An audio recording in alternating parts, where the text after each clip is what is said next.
अध्याय 571 दृष्टिकोण। अधीरा ने दृश्य को बहुत बारीकी से महसूस किया, ये समझते हुए कि रोहन और रोहित के बीच किसी प्रकार का संघर्ष था, जो केवल किसी को नापसंद करने पर किए जाने वाले उपहास से कहीं अधिक गहरा था। रोहन का चेहरा बहुत अप्रिय लग रहा था। उसने पिछली रात इस रोहित के लिए शहर भर में गाड़ी चलाते हुए बिताई थी, और इतना ही नहीं, वह इस डर से भी सहमा हुआ था कि रोहित अचानक उसके सामने प्रकट होकर हमला न कर दे। उसे आश्चर्य तब हुआ जब पता चला कि यह लड़का इसके बजाय पिंगोन होटल में जाकर सो गया था। हालांकि जब तक उसे यह खबर मिली तब तक सुबह हो चुकी थी। रोहित, क्या तुम्हें पता है कि तुम कल रात क्या कर रहे थे? रोहन ने अपने कदम रोके और उसे ठंडी नज़रों से घूरते हुए पूछा। बिल्कुल, ओवरटाइम काम कर रहा था और सो रहा था। क्यों, क्या कल रात तुम्हें मुझसे कुछ काम था? रोहित ने शांत भाव से उत्तर दिया। रोहन उपहास करते हुए बोला, क्या इस समय झूठ बोलकर लोगों को धोखा देने का कोई मतलब है? यह मत सोचो कि मुझे तुम्हारी कल रात की हरकतों के बारे में नहीं पता। जब हमारा मित्र मंडली घोस्ट पेंटिंग की घटना से निपटने में व्यस्त था, तब तुमने हम पर बेरहमी से हमला करने की हिम्मत की। तुम्हारे द्वारा कई घोस्ट कंट्रोलर्स मारे जा चुके हैं। यदि तुमने आज मुझे स्पष्टीकरण नहीं दिया तो मुझे इस बैठक को आगे बढ़ाने की कोई आवश्यकता नहीं दिखती, और न ही तुम जयपुर शहर वापस लौटने के बारे में सोच पाओगे। क्या? अधीरा तुरंत सुन्न सा हो गया। उसकी आंखों में रोहित को देखते हुए आश्चर्य और संदेह भरा हुआ था। क्या इस आदमी ने मित्र मंडली सर्कल ऑफ फ्रेंड्स के लोगों के साथ संघर्ष शुरू कर दिया? हालांकि अरूप गुप्ता ने जैसे कुछ सुना ही नहीं, वे अभी भी अपना सिर थोड़ा झुकाए और आंखें बंद किए हुए थे। दूसरी ओर साधारण सी दिखने वाली पूनम की आंखें फटी की फटी रह गईं, वह अविश्वास से देख रही थी। रोहित ने उसकी ओर देखा। बिना किसी सबूत के तुम हवा में किसी पर झूठा आरोप कैसे लगा सकते हो? बिना सबूत के? रोहन ने थोड़े गुस्से के साथ कॉन्फ्रेंस टेबल पर एक दस्तावेज फेंका। मुझे अंदाजा था कि तुम इनकार करोगे, इसलिए ये रहा सबूत। अधीरा ने तुरंत भौहें सिकुड़ी और उसे ध्यान से देखा। वास्तव में इसमें मित्र मंडली के कई सदस्यों को विभत्स रूप से मृत दिखाया गया था। परिमल नामक एक घोस्ट कंट्रोलर लापता था, चाली नामक एक अन्य सदस्य से संपर्क टूट चुका था, और इसके अलावा निगरानी कैमरों ने कई महत्वपूर्ण स्थानों पर रोहित की तस्वीरें कैद की थीं। यद्यपि कोई ठोस प्रमाण नहीं था, फिर भी ये चीजें काफी कुछ कह रही थीं। रोहित ने उस तथाकथित सबूत पर एक नज़र तक नहीं डाली। उसने कहा, यह सिर्फ तुम्हारे हाथ में मौजूद सबूत है। क्या तुम्हें लगता है कि मैं इस पर विश्वास करूंगा? क्या होगा अगर तुमने मुझे फंसाने के लिए बस एक फोटो बना दी हो? इस सबूत को देखो, लापता। क्या मजाक है? गायब होने का दोष मुझ पर मढ़ रहे हो? शायद वे इसे बर्दाश्त नहीं कर पाए और एक प्रतिशोधी भूत वेंजफुल घोस्ट के पुनरुत्थान से मर गए। एक घोस्ट कंट्रोलर की अचानक मृत्यु काफी सामान्य है, इसमें इतना हंगामा करने वाली क्या बात है? रोहन का चेहरा काला पड़ गया क्योंकि वह अपने गुस्से को दबाने की कोशिश कर रहा था। परिमल एक बार बाद में गायब हुआ था। तुम भी उसी रात एक बार में गए थे और निगरानी कैमरे में तुम्हारी तस्वीर आई है। क्या तुम इससे भी इनकार करोगे? मैं कई सालों से एक अकेला युवक हूँ। ऊबने पर आराम करने के लिए बार में जाना काफी वाजिब लगता है ना? तुम कैसे यकीन से कह सकते हो कि जिस बार में ये परिमल गायब हुआ वह वही बार है जहां मैं गया था? रोहित ने लापरवाही से उत्तर दिया। धड़ाम। ऐसी कुतर्कपूर्ण बातें सुनकर रोहन अब अपने गुस्से को रोक नहीं सका और उसने मेज पर जोर से हाथ मारा। वह मजबूत लकड़ी की मेज तुरंत चटक गई। तुम्हारा इनकार बेकार है। तुम अपने दिल में जानते हो कि तुमने क्या किया है। तुम इसे स्वीकार करते हो या नहीं, यह महत्वपूर्ण नहीं है। महत्वपूर्ण यह है कि चूंकि तुमने ये कदम चुना है तो तुम्हें अपने कार्यों के परिणामों का सामना करने के लिए तैयार रहना चाहिए। रोहित की आंखें छोटी हो गईं। ओह, तुम एक निराधार सबूत के आधार पर कार्रवाई करना चाहते हो? तुम इसे यहाँ करना चाहते हो? मुझे कोई आपत्ति नहीं है, लेकिन बेहतर होगा कि तुम मेरे हाथों हारने के लिए तैयार रहो। अगर कोई और है जो मदद करना चाहता है तो वे भी मुझ पर हमला कर सकते हैं। बैठक का समय होने ही वाला है, लेकिन हमारे पास पर्याप्त समय होना चाहिए। आखिरकार मेरे लिए ये केवल कुछ दर्जन सेकंडों की बात है। जैसे ही उसने बोलना समाप्त किया, पूरे सम्मेलन कक्ष की लाइटें टिमटिमाईं, जैसे किसी चीज ने हस्तक्षेप किया हो, और हवा में एक बर्फीली आभा भर गई। रोहित। अधीरा हैरान भी था और गुस्से में भी। उसने जल्दबाजी में फटकार लगाते हुए कहा, चलो पहले सब शांत हो जाओ और मुझे बताओ कि यहाँ असल में चल क्या रहा है। फिर भी रोहन डरा नहीं। उसने कहा, क्या सब कुछ स्पष्ट नहीं है? रोहित हमारे खिलाफ चाल चल रहा है। पहले परिमल, फिर चाली, और कौन जानता है, शायद अगला नंबर मेरा हो। यह उल्लेख करने की आवश्यकता नहीं है कि उसने मुख्यालय में ही व्यक्तिगत रूप से रणधीर को खत्म कर दिया था। एक एक करके हमारी मित्र मंडली ने उसके हाथों 3 घोस्ट मास्टर्स खो दिए हैं। मंत्री अधीरा, यदि आप इस मामले को नहीं संभालते हैं तो हमें सबसे सरल उपाय का सहारा लेना पड़ सकता है। इस समय अधीरा को भी विश्वास हो गया था कि वास्तव में रोहित उनकी मंडली के लोगों को निशाना बना रहा था। ये वास्तव में उसके चरित्र और शैली के अनुरूप था। रोहित, तुम बहुत आगे बढ़ रहे हो, अधीरा ने कड़ाई से फटकार लगाए। हालांकि ये सुनकर रोहन ने अपनी भौहें सिकोड़ लीं। बस इतना ही, सिर्फ एक डांट और कुछ नहीं। उसे एक धुंधला सा एहसास हुआ कि भले ही अधीरा गुस्से में दिख रहे थे, लेकिन वास्तव में रोहित की हरकतों पर उनकी कोई विशेष प्रतिक्रिया नहीं थी। बहुत आगे। उपमंत्री जी, क्या ये बात रोहन से नहीं कही जानी चाहिए? संयोग से मेरे पास यहाँ एक रिकॉर्डिंग है जिसे आप शायद सुनना चाहेंगे। रोहित ने और कुछ नहीं कहा और बस अपना फ़ोन निकाला, प्ले बटन दबाया और एक रिकॉर्डिंग बजने दी। रोहित अभी भी आसपास है ना? एक बार जब वास्तव में घोस्ट पेंटिंग की घटना घट जाती है तो हम बिना किसी चिंता के रोहित को मार सकते हैं और इसका सारा दोष घोस्ट पेंटिंग की घटना पर मर देंगे। इस तरह हमें उस पर नज़र रखने में अपनी ऊर्जा बर्बाद नहीं करनी पड़ेगी और हम कैप्टन की योजना लागू होने से पहले चीज़ों को अंतिम रूप दे सकते हैं। ये रॉबिन विलियम्स की आवाज़ थी। रिकॉर्डिंग जारी रही। रास्ते में इस मुसीबत को ख़त्म करना बुरा नहीं है, एक अन्य व्यक्ति योजना से सहमत होता प्रतीत हुआ। शायद हम इस अवसर का उपयोग मंत्री अधीरा पर कॉफिन नेल ताबूत की कील का उपयोग करने के लिए दबाव डालने के लिए भी कर सकते हैं। रोहन की आवाज़ गूंजी। उद्धरण चिन्ह ... उद्धरण चिन्ह।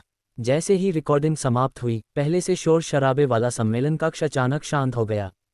रोहन पूरी तरह स्तब्ध था। वह रिकॉर्डिंग उनकी पिछली गुप्त बैठक की थी। इतनी गोपनीय बैठक की रिकॉर्डिंग आखिर लीक कैसे हो सकती है? एक पल रुकिए। रोहन ने तुरंत सुनिधि के बारे में सोचा, जो एकमात्र महिला सहायक थी जिसकी पहुंच उच्च स्तर तक हो सकती थी। यदि सुनिधि पहले ही गद्दार बन चुकी थी तो उसके लिए किसी समय सुनने वाला उपकरण लिसनिंग डिवाइस लगाना असंभव नहीं था। तो आप देख रहे हैं, पहल उन्होंने ही की थी। मैं केवल पूर्व नियोजित आत्मरक्षा कर रहा था। आप सकल के लोगों में काफ़ी हिम्मत है जो इतनी सहजता से मुझे मारने की बात कर रहे हैं। आखिर मैं भी एक शहर का प्रभारी हूँ। अचानक आप लोगों द्वारा मेरा मारा जाना काफ़ी अनुचित होगा, है ना? रोहित ने शांत भाव से कहा। इन रिकॉर्डिंग को सुनकर अधीरा अब पूरी तरह आग बबूला हो गया था। उसकी दृष्टि में सकल के कुछ लोगों की मृत्यु मामूली थी, केवल संभावित जोखिम मात्र।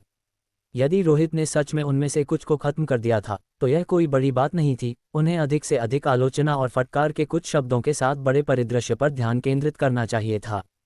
आखिरकार इन लोगों की कीमत घोस्ट आई रोहित की तुलना में कुछ भी नहीं थी। लेकिन रोहित को खत्म करने की सकल की योजना अस्वीकार्य थी। अगर रोहित को सच में खत्म कर दिया जाता तो यह मुख्यालय के लिए एक पूर्ण भूकंप के समान होता। जरा सोचिए, यदि हमारे देश में इस श्रेणी की अलौकिक घटनाओं को सुझाने वाले घोस्ट कंट्रोलर्स को कुछ लोगों द्वारा मूर्खतापूर्ण तरीके से मार दिया जाए तो बाकी सब क्या सोचेंगे?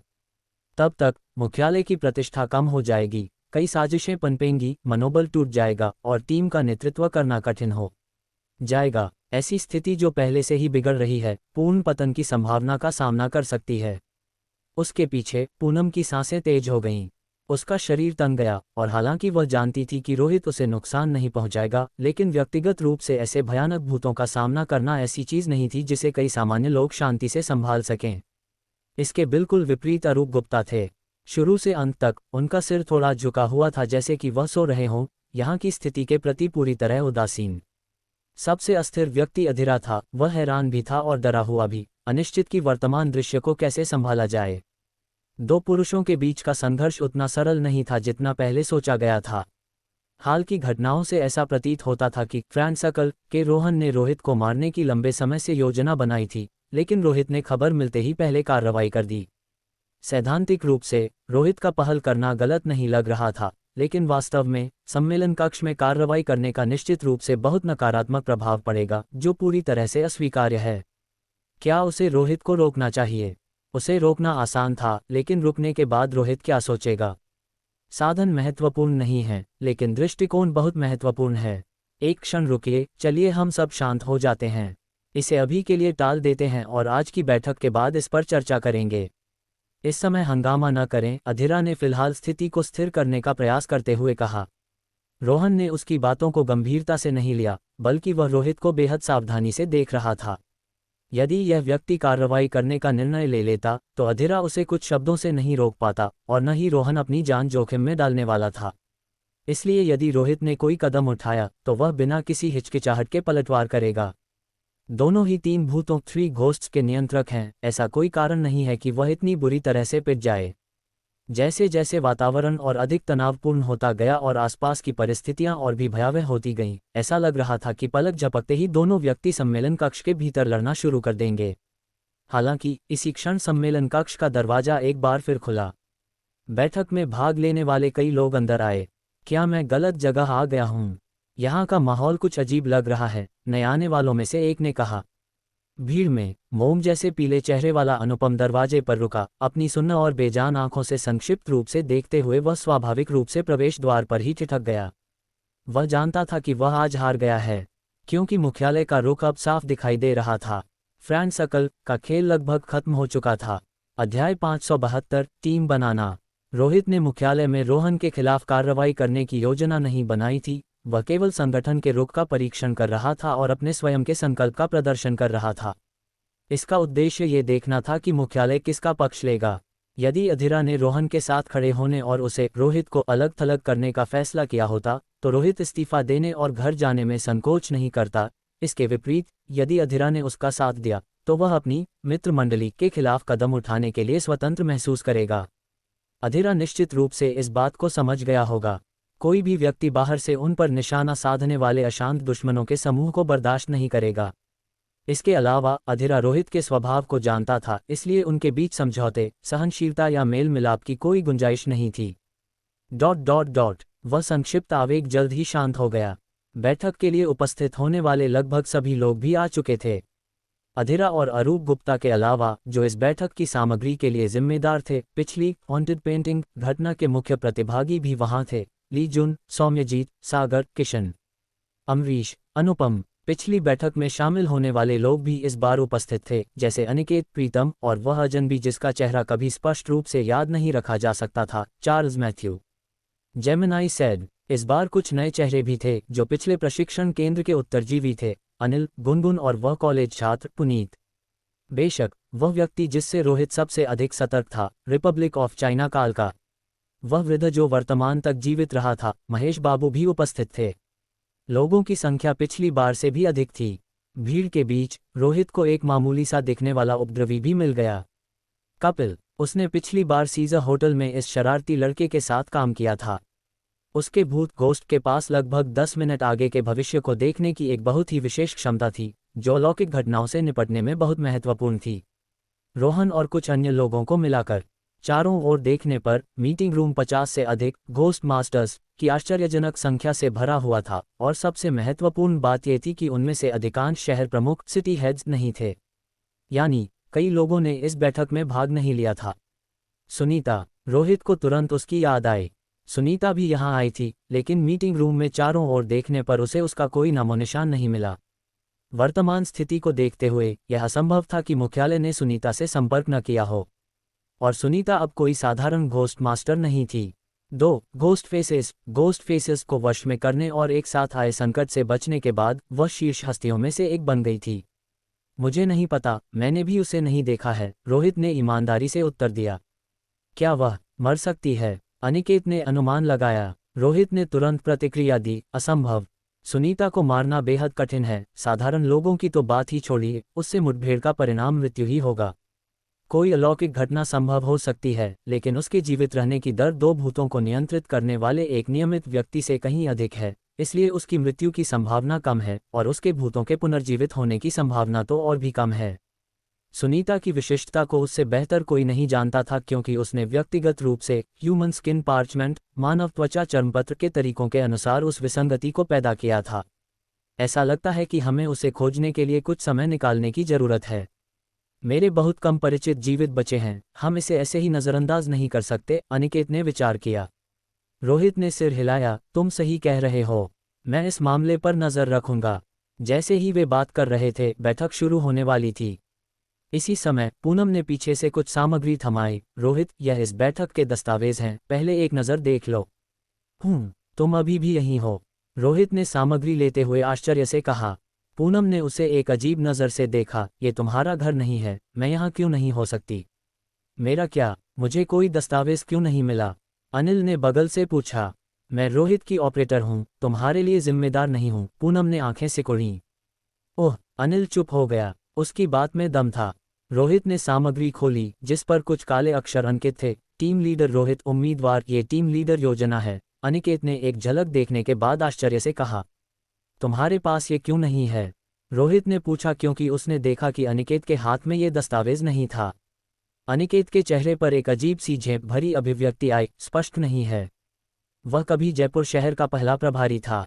दूसरा प्रभारी रघु था, जिसकी मृत्यु घोस्ट डोर नॉकर घटना में हुई थी।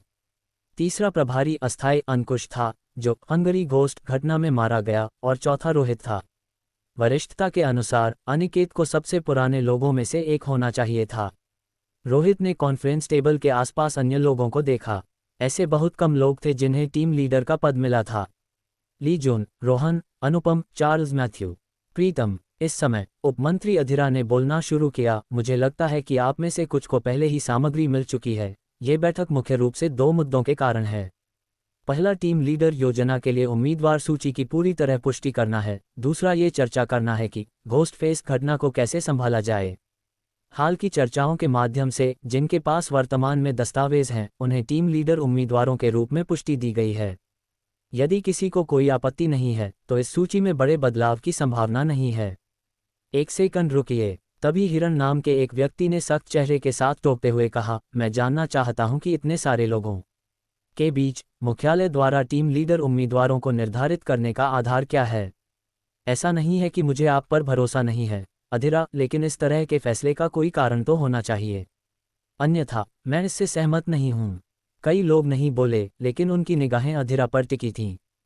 तथाकथित टीम लीडर योजना पर अधिकांश लोगों द्वारा सहमति नहीं बनी थी। इसे मुख्यालय द्वारा आंतरिक रूप से नामित किया गया था, जिससे दूसरों को समझाना कठिन था। लेकिन अधीरा के अपने विचार थे।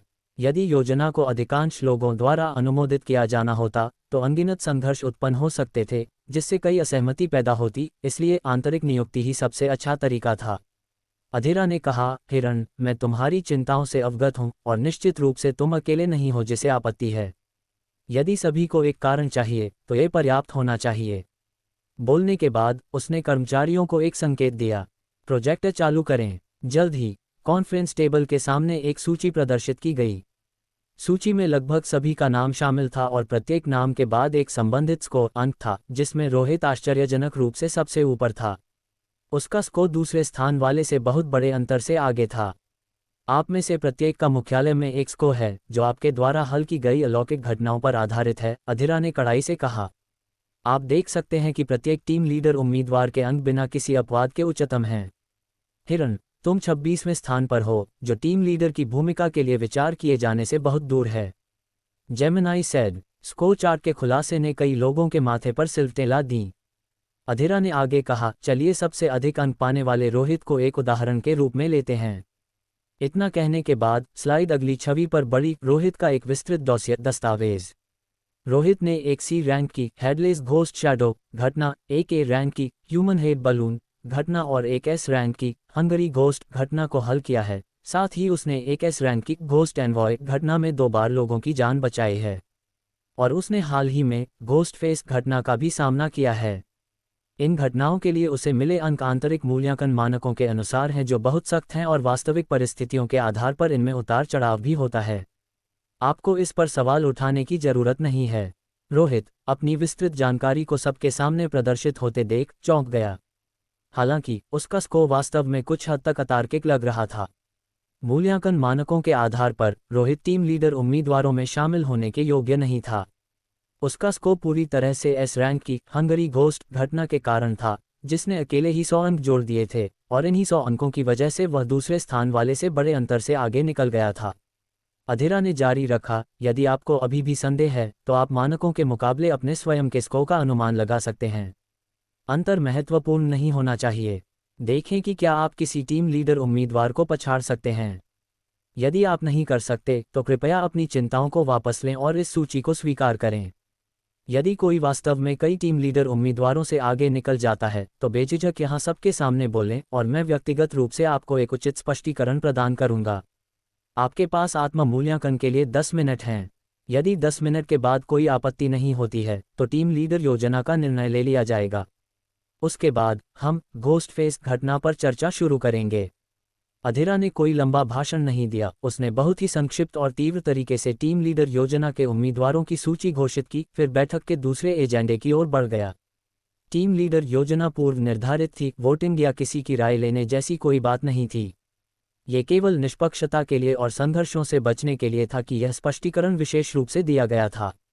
इस समय सम्मेलन कक्ष काफी शांत हो गया, क्योंकि कई लोगों ने चुपचाप अपनी स्थिति का आकलन किया, फिर अपना सिर हिलाकर संकेत दिया कि उनके अनुभव वास्तव में टीम लीडर के उम्मीदवार बनने के लिए पर्याप्त नहीं थे।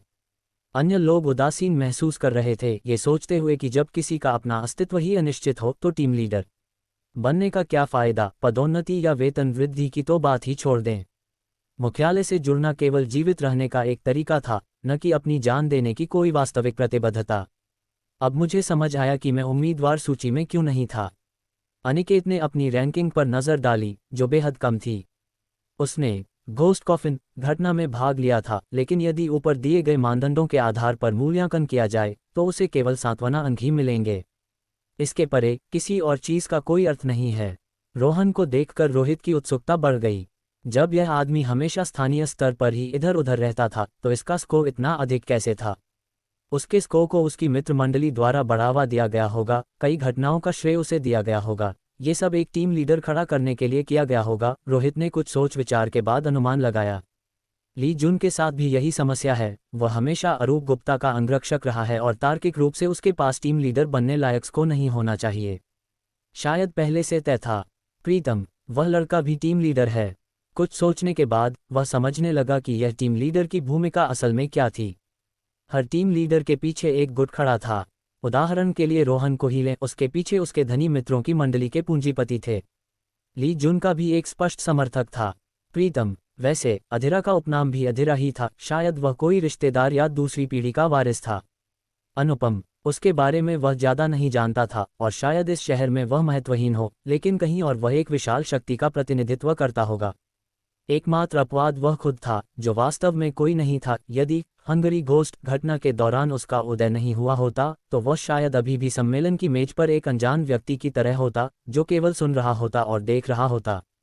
यहाँ का पानी वाकई बहुत गहरा था। रोहित ने मन ही मन आह भरी। वास्तव में जब तक इंसान सांस लेता है वहाँ सत्ता और स्वार्थ का खेल चलता रहता है। कोई आश्चर्य नहीं कि अधीरा ने उसे टीम लीडर की उम्मीदवारी छोड़ने की सलाह दी थी। उस समय उसने इस पर बहुत गहराई से विचार नहीं किया था।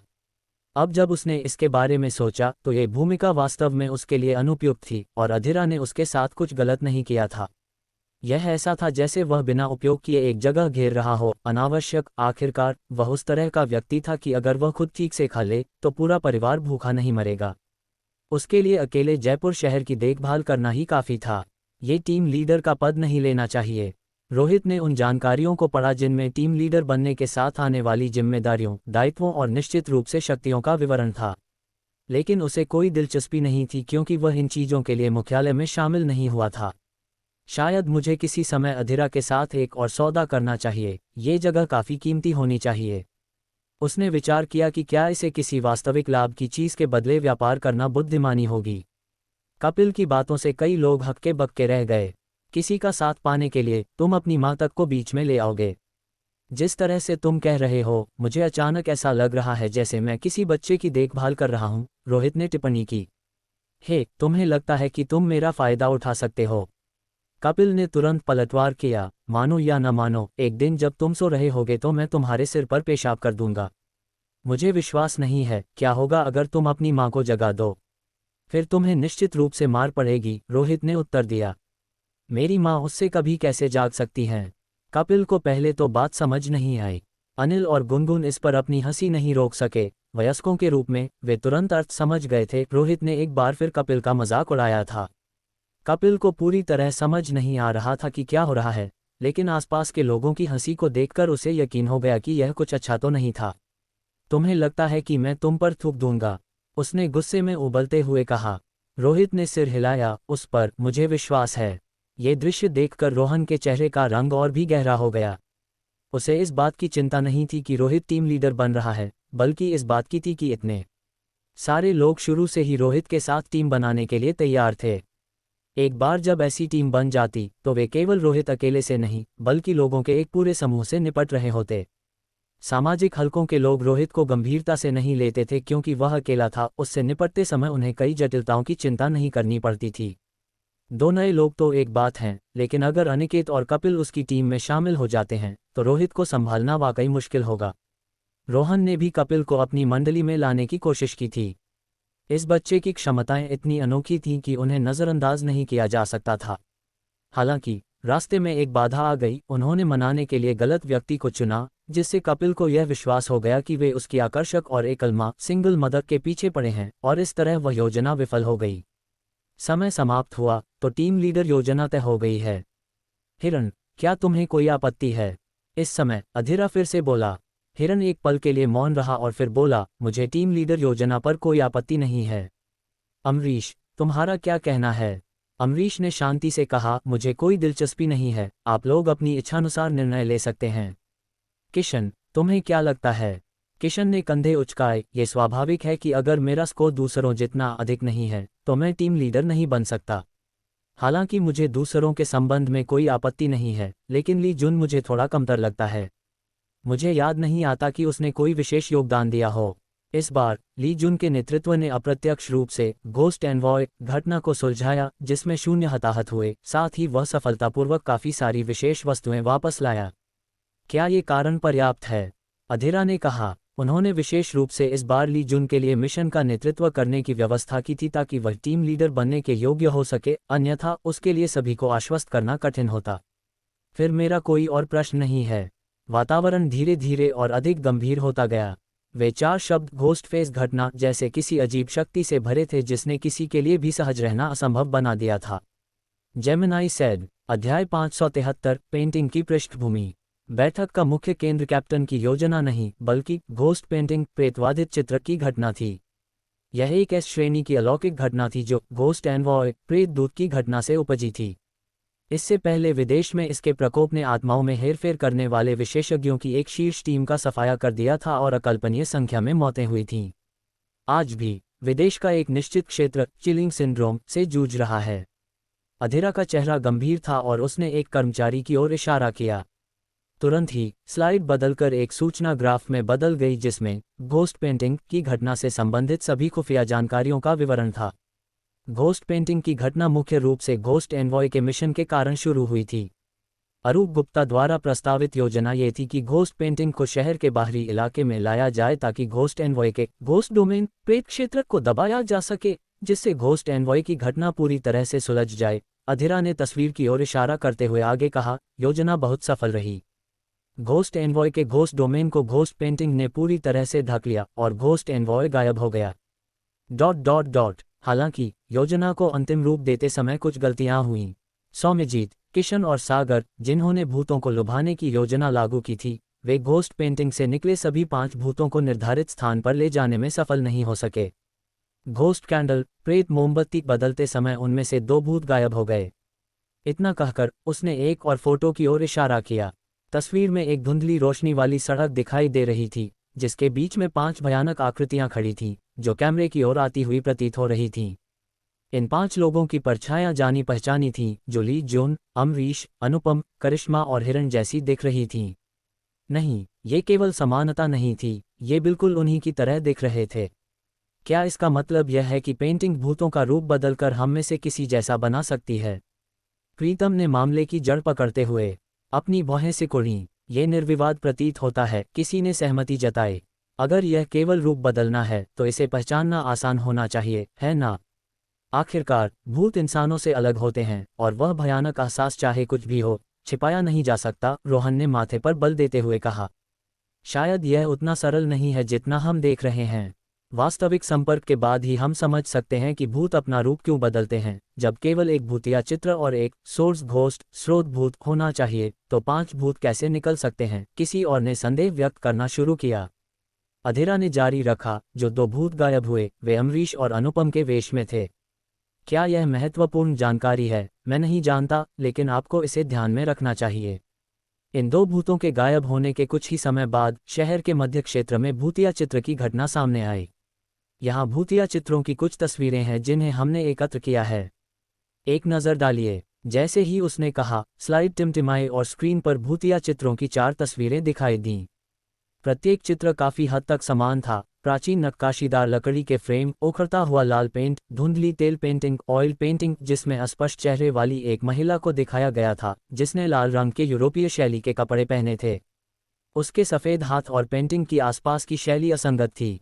पेंटिंग की पृष्ठभूमि, बैकग्राउंड अलग अलग है। रोहित ने चारों चित्रों को देखते हुए गौर किया, उसके चेहरे के भाव थोड़े बदल गए। हालांकि सभी भूतिया चित्र एक जैसे लग रहे थे, जिन पर एक महिला की छवि थी, लेकिन महिला के पीछे की पृष्ठभूमि जिससे पेंटिंग बनी थी, प्रत्येक में पूरी तरह से अलग थी। एक तेल पेंटिंग की पृष्ठभूमि में अंधेरे में डूबी गगनचुंबी इमारतों का एक समूह, धुंधली खिड़कियां और लोगों की अस्पष्ट आकृतियां दिखाई दे रही थीं। आकार और बनावट से यह एक महानगर का उच्च स्तरीय आवासीय क्षेत्र लग रहा था। दूसरी तेल पेंटिंग का स्वर भी वैसा ही उदास था, लेकिन सामग्री बदलकर पेड़ों से ढका एक पार्क हो गई थी, जिसके रास्ते पर कुछ आकृतियां खड़ी थीं।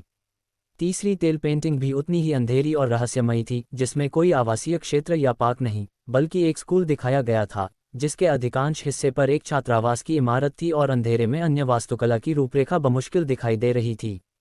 चौथी तस्वीर में यातायात से भरी शहर की एक सड़क दिखाई दे रही थी, जिसमें कई वाहन जाम में फंसे थे और पास में कई ऊंची इमारतें थीं।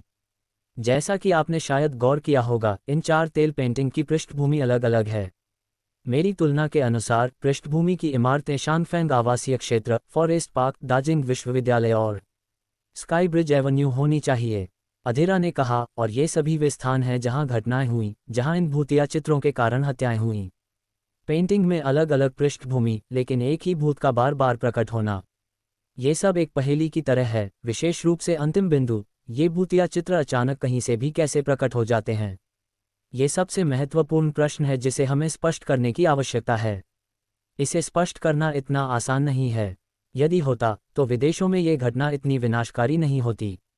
मुझे यकीन है कि इस प्रश्न पर दूसरों द्वारा अनगिनत बार चर्चा की गई होगी। रोहन ने अपना सिर थोड़ा हिलाते हुए कहा। मैं रोहन से सहमत हूँ। जानकारी के इन टुकड़ों के आधार पर हम यहाँ भूतिया चित्र की स्थिति को शायद ही सुलझा पाएं। सौम्यजीत ने सिर हिलाया और बात जारी रखी। रोहित, मैंने सुना है कि तुमने कल रात एक भूतिया चित्र की घटना को संभाला था, और जिस चित्र का तुमने सामना किया वह उन चित्रों से अलग था जिनसे हमने निपटा है। उसने एक घोस्ट डोमेन बनाया और 2 मंजिलों को ढक लिया था। क्या तुम्हारा पेंटिंग वाले भूत से संपर्क हुआ है? तुम अपने विचार साझा क्यों नहीं करते? इस बिंदु पर सभी ने अपना ध्यान रोहित की ओर केंद्रित किया। आखिरकार वे संभवतः आगे घोस्ट पेंटिंग घटना का सामना करने वाले थे और वे किसी भी सुराग को छोड़ना नहीं चाहते थे। रोहित को बोलने के लिए कहने का ये सबसे अच्छा समय था। इस अवधि के बाद रोहित शायद जानकारी साझा करने के लिए इतना इच्छुक नहीं होता। अधीरा के चेहरे के भाव बदल गए और उसने भी रोहित की ओर देखा। रोहित, तुम्हारे पास इससे निपटने का अनुभव है, क्या तुम कुछ बता सकते हो? फिर भी रोहित बहुत शांत था। कहने के लिए बहुत कुछ नहीं है, यह अन्य अलौकिक घटनाओं जैसा ही है। घोस्ट डोमेन आसपास के वातावरण को प्रभावित करता है और भूत डोमेन के भीतर घूमते हैं। एकमात्र ध्यान देने योग्य बात यह है कि घोस्ट डोमेन में भूतिया चित्र और भूत अलग अलग होते हैं। उन्हें पकड़ने के लिए आपको पहले छिपे हुए भूतिया चित्रों को खोजना होगा, अन्यथा भूतों का समाधान नहीं किया जा सकता। क्योंकि भले ही आप पहले भूतों से निपट लें, नए भूत उन चित्रों के भीतर से निकलते रहेंगे। तो पेंटिंग ही स्रोत है। पुनरुत्थान, रेजरेक्शन, अनिकेत ने आश्चर्य से चिल्लाकर कहा। नहीं, पुनरुत्थान नहीं, यह उससे अलग है। एक भूतिया चित्र एक भूत का प्रतिनिधित्व करता है। चित्र नहीं बदलेगा, लेकिन यह इसके भीतर के भूत को प्रकट होने देना जारी रखेगा, जो कुछ हद तक पुनरुत्थान जैसा ही है। रोहित ने कुछ देर सोचने के बाद कहा। पुनरुत्थान कहीं अधिक डरावना होता है। पुनरुत्थान का अर्थ है कि भूत स्वयं को फिर से रीस्टार्ट करता है, जिसका अर्थ है कि आपको उससे फिर से निपटना होगा। लेकिन भूतिया चित्रों के साथ ऐसा आवश्यक नहीं है। आप अंदर के भूत से पूरी तरह बच सकते हैं, भूतिया चित्र खोज सकते हैं और फिर उसे पकड़ने का तरीका निकाल सकते हैं। इसमें कठिनाई तुलनात्मक रूप से कम है। रोहित, फिर तुमने उसे कैसे पकड़ा? ली जुन ने पूछा। रोहित ने कुछ भी नहीं छिपाया। पहले घोस्ट डोमेन में भटक रहे भूत से निपटें। जब तक भूत अभी तक घोस्ट पेंटिंग से बाहर नहीं निकला है, तब तक घोस्ट पेंटिंग को पकड़ने के लिए कार्रवाई करें। यही मेरा तरीका है। तो क्या आप ये कह रहे हैं कि घोस्ट पेंटिंग को पकड़ने के लिए कम से कम 2 लोगों को सहयोग करने की आवश्यकता है? एक व्यक्ति भूत से निपटने के लिए और दूसरा व्यक्ति घोस्ट पेंटिंग को खोजने और अवसर की प्रतीक्षा में वहां पहरा देने के लिए। चार्ल्स मैथ्यू ने धीरे से कहा, सैद्धांतिक रूप से ये सही है, लेकिन आखिरकार वह केवल एक सामान्य घोस्ट पेंटिंग है। स्रोत सोर्स के बारे में क्या? रोहित ने कहा, स्रोत निश्चित रूप से उतना सरल नहीं है जितना आप कल्पना करते हैं। लेकिन अब जब हम इस विषय पर हैं, तो आप कौन हैं? मैं आपको बिल्कुल नहीं पहचानता। मेरा नाम चार्ल्स मैथ्यू है। बस मेरा नाम याद रखना, बाकी के लिए तुम याद नहीं रख पाओगे, चार्ल्स मैथ्यू ने कहा। Charles Matthew. सिर घुमाते हुए रोहित को वास्तव में केवल यही नाम याद रहा और ऐसा लग रहा था जैसे पिछली बैठक में इस व्यक्ति के साथ उसका कुछ संवाद हुआ था। हालांकि इस व्यक्ति की स्मृति बस मौजूद नहीं थी, एक व्यक्ति जिसे याद नहीं रखा जा सकता। वास्तव में बहुत विचित्र। रोहित ने उसे फिर से देखा, लेकिन पलक झपकते ही वह एक बार फिर भूल गया, और यह पहली बार नहीं था। उसने अनुमान लगाया कि अगली बार जब वह उसे देखेगा, तब भी वह उसे नहीं पहचान पाएगा जब तक कि वह पहल करके अपना नाम न बताए। तो क्या इस बैठक का मुख्य उद्देश्य सभी के लिए ये चर्चा करना है कि घोस्ट पेंटिंग की घटना को कैसे सुलझाया जाए?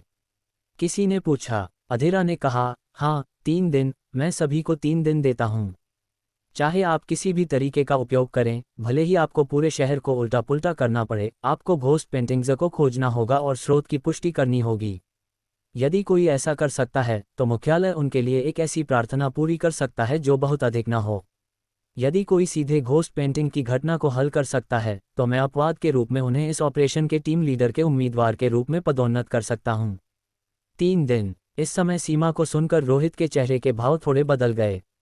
इससे पहले उसने अधीरा से कहा था कि वह शहर में केवल 5 दिन और रुकेगा, और चूंकि 2 दिन पहले ही बीत चुके थे, अगले 3 दिनों में वह जयपुर शहर वापस चला जाएगा और फिर यहाँ की किसी भी चीज़ से उसका कोई लेना देना नहीं होगा। लेकिन अब इस महत्वपूर्ण मोड़ पर यह मुद्दा सामने आया। ऐसा लग रहा था कि उसके अगले 3 दिन बहुत आसान नहीं होंगे। हालांकि अधीरा द्वारा निर्धारित समय सीमा की गणना विशेष रूप से रोहित के लिए नहीं की गई थी, बल्कि गहन सोच और मूल्यांकन के बाद बनाई गई थी। क्योंकि यदि घोस्ट पेंटिंग की घटना को कम समय में हल नहीं किया जा सका, तो यह निश्चित रूप से एक बड़ा प्रभाव डालेगी। इसके अलावा कई लोग यहाँ लंबी अवधि के लिए नहीं रुक सकते हैं और अंततः उन्हें अपने शहरों में वापस जाना होगा, इसलिए 3 दिन अधिकांश लोगों के लिए सीमा के समान है। इससे अधिक समय अन्य शहरों के लिए भी असुविधाजनक होगा। घोस्ट पेंटिंग की घटना को सुलझाएं और सीधे टीम लीडर बने। कई लोगों की आंखें चमक उठीं, वे स्पष्ट रूप से प्रलोभित लग रहे थे। वे पहले की चर्चा के दौरान टीम लीडर के अधिकार के बारे में जान चुके थे। वास्तव में यह आकर्षक था। एक बड़े क्षेत्र पर शासन करना, दर्जनों छोटे बड़े शहर, अपनी खुद की भूत प्रबंधन टीमें बनाने में सक्षम होना, साथ ही कुछ प्रमुख सामग्रियों के लिए मुख्यालय से बिना शर्त समर्थन प्राप्त करना और टीम लीडर के जीवित रहने की प्राथमिकता सुनिश्चित करना। थोड़ी सी भी महत्वाकांक्षा रखने वाले किसी भी व्यक्ति के लिए प्रभावित न होना कठिन था। लेकिन इस घटना की कठिनाई और जटिलता के बारे में सोचते हुए उसने मन ही मन सिर हिलाया। भूतिया चित्रों, घोस्ट पेंटिंग्स के मुद्दे को सुलझाने के लिए इतने सारे शीर्ष स्तर के घोस्ट मैनेजर्स को इकट्ठा करना आवश्यक था, और हालांकि विचार सावधानीपूर्ण थे, लेकिन उस चीज का भयानक और खतरनाक स्तर भी स्वतः स्पष्ट था। एक पल की लापरवाही का परिणाम पूरी टीम का तत्काल सफाया हो सकता था। यदि किसी के पास कोई प्रश्न नहीं है, तो आगे अरूप गुप्ता भूतिया चित्रों से जुड़ी घटना के बारे में प्रासंगिक जानकारी समझाने के लिए जिम्मेदार होंगे, अधीरा ने कहा। यही वह क्षण था जब अरूप गुप्ता, जिनका चेहरा हरा हुआ और रूप थोड़ा थका हुआ था, ने आखिरकार अपना सिर थोड़ा ऊपर उठाया, जैसे कि वे इससे पहले पूरे समय सो रहे हों। भूतिया चित्र की घटना की फाइलें हमेशा विदेशियों के हाथ में थीं और उनकी जानकारी सुरक्षित रखी जानी चाहिए थी, इसलिए हम केवल वही व्यवस्थित कर सकते हैं जो हमें मिला है और अटकलें लगा सकते हैं। नीचे मेरी कुछ व्यक्तिगत राय और स्थितियां हैं जिनका मैंने विश्लेषण किया है, जिन्हें आप सुन सकते हैं। अरूप गुप्ता खड़े हुए और स्क्रीन पर भूतिया चित्रों की 4 तस्वीरों की ओर इशारा किया। सबसे पहले, मेरा यह निष्कर्ष है कि यदि हम वास्तव में भूतिया चित्रों के स्रोत को खोजना चाहते हैं, तो इसकी अत्यधिक संभावना है कि हमें इनमें से किसी भी एक भूतिया चित्र के भीतर फिर से प्रवेश करना होगा। उनके शब्द संक्षिप्त थे, सीधे मुख्य बिंदु पर प्रहार करते हुए। क्या स्रोत खोजने के लिए भूतिया चित्र के भीतर प्रवेश करना? कोई तुरंत सदमे में चिल्ला उठा। खतरे का स्तर बहुत अधिक था। भूत के सामने किसी चीज की तलाश करना, यदि कोई उसे सहन नहीं कर सका, तो वह निश्चित रूप से भूतिया चित्र के भीतर मारा जाएगा। ये केवल मेरा व्यक्तिगत अनुमान है, अरूप गुप्ता ने जारी रखा। आप 4 भूतिया चित्रों की पृष्ठभूमि देख सकते हैं: शांगफेंग आवासीय क्षेत्र, फॉरेस्ट पार्क, दार्जिलिंग विश्वविद्यालय, स्काई ब्रिज एवेन्यू। क्या आपने गौर किया कि ये सभी स्थान दोहराए नहीं गए हैं? हालांकि 5वां और 6ठा भूतिया चित्र अभी सामने नहीं आया है, लेकिन यदि वे आते हैं तो यह मेरे अनुमान को सही साबित करने में सक्षम होना चाहिए। अरूप गुप्ता ने आगे कहा, भूतिया चित्रों की पृष्ठभूमि में एक निश्चित जुड़ाव होना चाहिए, जिसका अर्थ है यदि आप एक भूतिया चित्र में प्रवेश कर सकते हैं तो इसकी प्रबल संभावना है कि आप दूसरे भूतिया चित्र तक पहुंच सकें। भूतिया चित्रों में प्रवेश करने की व्यवहार्यता सिद्ध हो चुकी है, क्योंकि कई पीड़ितों के शव भूतिया चित्रों के भीतर पाए गए थे। इस कोने को ध्यान से देखें। उन्होंने फिर से पहले भूतिया चित्र के एक मामूली धुंधले कोने की ओर इशारा किया। उस क्षेत्र की छवि के हिस्से को बड़ा किया गया। आधुनिक महिलाओं के कपड़े पहने एक आकृति वहां लेटी थी। हालांकि शरीर पृष्ठभूमि के अंधेरे में छिपा था, फिर भी एक धुंधली रूपरेखा दिखाई दे रही थी। अरूप गुप्ता, ये सिर्फ अटकलें हैं, रोहन ने गंभीरता से कहा। हम केवल एक अनुमान पर कार्रवाई नहीं कर सकते और स्रोत की तलाश में भूतिया चित्रों में प्रवेश करने का जोखिम नहीं उठा सकते। कई लोग मर सकते हैं। बिना किसी सुराग के हम केवल अटकलें लगाने के लिए मौजूदा स्थितियों पर भरोसा कर सकते हैं। यही एकमात्र तरीका है, अरूप गुप्ता ने ईमानदारी से कहा। इसके अलावा कोई बेहतर तरीका नहीं है, और मेरा मानना है कि मेरा निष्कर्ष सही है। यह मान लें कि भूतिया चित्र वास्तव में आपस में जुड़े हुए हैं। क्या होगा यदि हम प्रवेश करें और स्रोत न मिल पाए? क्या हम अंदर ही नहीं मर जाएंगे? किसी ने पूछा। यह एक बहुत ही मूर्खतापूर्ण प्रश्न है, अरूप गुप्ता ने कहा। भूतिया चित्र प्रवेश और निकास दोनों हैं। मेरे पास 4 भूतिया चित्रों की तस्वीरें हैं, जिसका अर्थ है कि वहां 4 निकास द्वार हैं। पूर्व शर्त यह है कि आप अंदर खो न जाएं, क्योंकि वह भूतिया चित्रों की दुनिया है। वहां क्या हो सकता है या आपका सामना किससे हो सकता है, यह मुझे स्पष्ट नहीं है। यहां तक कि भूतिया चित्रों में प्रवेश करना एक जाल भी हो सकता है। मैं केवल इस संभावना को सामने ला रहा हूं। यदि हमें पुष्टि चाहिए तो किसी को जोखिम उठाना ही होगा। जोखिम उठाना? क्या मजाक था? यह अपनी जान जोखिम में डालने का मामला था। इसके अलावा बेहतर होगा कि आप जल्दी कार्रवाई करें। भूतिया चित्रों की पृष्ठभूमि एक पहेली पजल की तरह है, जो स्पष्ट रूप से क्षेत्र के टुकड़ों को एक साथ जोड़ रही है। यदि सभी क्षेत्र जुड़ जाते हैं तो शायद सभी निकास अस्तित्व में नहीं रहेंगे। भूतिया चित्र पूरी तरह से पुनर्जीवित हो सकते हैं, और उस समय भूतिया चित्रों का घोस्ट डोमेन संभवतः पूरे शहर को कवर कर लेगा, और इसकी सीमा बढ़ती ही जाएगी। जहां तक भूतिया चित्रों के प्रकट होने के कारण का सवाल है, मैं अभी भी अनिश्चित हूं, क्योंकि कोई जानकारी उपलब्ध नहीं है। ऐसा लगता है जैसे वे अचानक कहीं से प्रकट हो गए हों। इसलिए आपको खुद सुराग तलाशने होंगे। एक और संभावना है। जैसे ही रोहित ने अरूप गुप्ता की व्याख्या सुनी, उसका दिल धीरे धीरे बैठने लगा। उनकी परिकल्पना साहसिक थी और तर्कसंगत भी, कुछ ऐसा जिसकी उसने पहले कल्पना नहीं की थी। भूतिया चित्र आपस में जुड़े हुए थे। भूतिया चित्रों में प्रवेश करके स्रोत खोजना। यदि अरूप गुप्ता का निष्कर्ष सही है तो उस घोस्ट डोमेन के भीतर जिसने 2 मंजिलों को कवर किया था जब मैं भूतिया चित्र से निपट रहा था, वहां एक प्रवेश द्वार होना चाहिए था जो पेंटिंग में और गहराई तक ले जाता, लेकिन मुझे कोई नहीं मिला। या क्या ऐसा हो सकता है कि पेंटिंग के बारे में उनका अनुमान गलत हो? जब रोहित विचार कर रहा था तब उसने एक और संभावना भी सुनी जिसका अरूप गुप्ता ने अनुमान लगाया था। भूतिया चित्र केवल एक मामूली भूत है जो शहर में कहीं छिपा है और इसे ढूंढकर घटना को सुलझाया जा सकता है। लेकिन अरूप गुप्ता इस अनुमान से बहुत असंतुष्ट थे। ये बहुत सरल था। यदि यह इतना सरल होता तो इसे बहुत पहले ही विदेश में सुलझा लिया गया होता, इसलिए उनका झुकाव पहले अनुमान की ओर अधिक था। लेकिन अरूप गुप्ता ने इस संभावना से भी इनकार नहीं किया। क्या होगा यदि यह वास्तव में इतना सरल हो? इसके अलावा उनके पास तीसरा अनुमान था, चौथा अनुमान था। बात बस इतनी थी कि उनकी संभावना और भी कम थी। उन्होंने सबके विचारों को भ्रमित करने से बचने के लिए उनके बारे में बात नहीं की। इनकी पुष्टि के लिए उन्हें शामिल सभी लोगों के कार्यों द्वारा लाए गए सुरागों और खुफिया जानकारी की आवश्यकता थी। कितना परेशानी भरा मामला है, रोहित ने बढ़ती हताशा के साथ आह भरी। 2 भूत जो भूतिया चित्र से निकले थे, उन पर अपना रूप बदलने में सक्षम होने का संदेह था, और उनकी अंतिम छवियां अमरीश और अनुपम की थीं। भूतिया चित्र की पृष्ठभूमि के एक साथ जुड़े होने का संदेह था, एक पहेली की तरह जो शहर को नष्ट कर रही थी, और एक बार पहेली पूरी हो जाने पर भूतिया चित्र के पूरी तरह से पुनर्जीवित होने का जोखिम था। भूतिया चित्र से लगातार निकलने वाले भूत एक पुनरारंभ रीस्टार्ट के समान, जिनसे निपटने के लिए 2 लोगों के सहयोग की आवश्यकता थी। घोस्ट एनवॉय जो भूतिया चित्र के भीतर गायब हो गया था। विदेश से आई टीम, शीर्ष भूत हैंडलर्स जिनका सफाया हो गया था, उन लोगों के साथ रहने वाले भूत कहाँ हैं? जटिल, अविश्वसनीय रूप से जटिल। सभी सुराग पूरी तरह से अव्यवस्थित थे, अटकलों पर अटकलें, अनुमानों पर अनुमान, जिनका कोई संबंध नहीं बन पा रहा था। यह उस समय जयपुर शहर की हंगरी घोस्ट घटना से कहीं अधिक जटिल था। उस समय उन्हें बस हंगरी घोस्ट के मारने के पैटर्न को खोजने और उसके स्रोत का पता लगाने की आवश्यकता थी। लेकिन इस घोस्ट पेंटिंग के बारे में क्या? कहीं से भी प्रकट होने वाले विभिन्न चित्र, कई अस्पष्ट विषमताएं, जिनके मारने या प्रकट होने का कोई ज्ञात पैटर्न नहीं था, और इसके स्रोत के बारे में कोई सुराग नहीं था। सब कुछ बस एक रहस्य था। घोस्ट पेंटिंग मेरी घोस्ट आई को भी दबा सकती है। इसका सामना करने में मैं स्वाभाविक रूप से नुकसान की स्थिति में हूँ। बेहतर होगा कि मैं इस घटना में शामिल न होऊं, अन्यथा यदि वास्तविक खतरा मंडराया तो मैं बहुत आसानी से यहाँ धराशायी हो सकता हूँ। रोहित ने निष्कर्ष निकाला। उसे लगा कि इसमें शामिल होने की कोई आवश्यकता नहीं है। अधिक से अधिक वह बस कुछ दिनों तक यहाँ वहाँ घूमेगा और फिर चुपचाप निकल जाएगा। यहाँ इतने सारे लोग थे, उसे दिखावा करने की कोई ज़रूरत नहीं थी।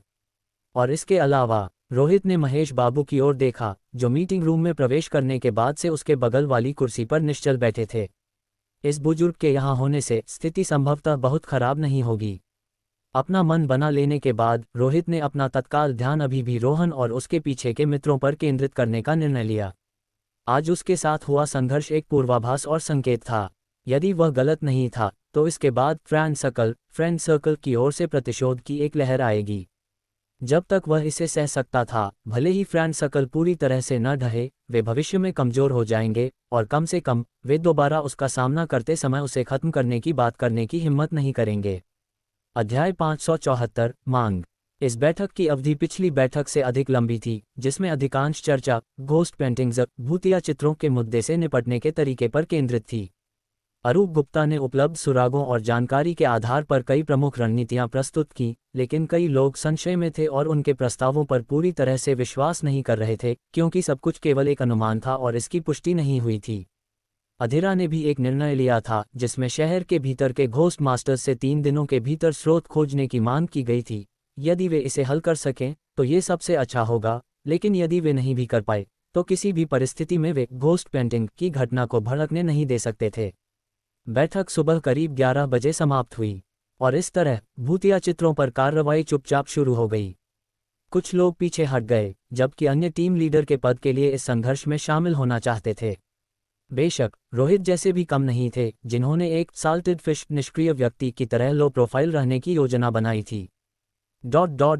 यद्यपि सभी के अपने अपने विचार थे, फिर भी कार्रवाई जारी थी। अधीरा को यह उम्मीद नहीं थी कि हर कोई एड़ी चोटी का जोर लगाएगा।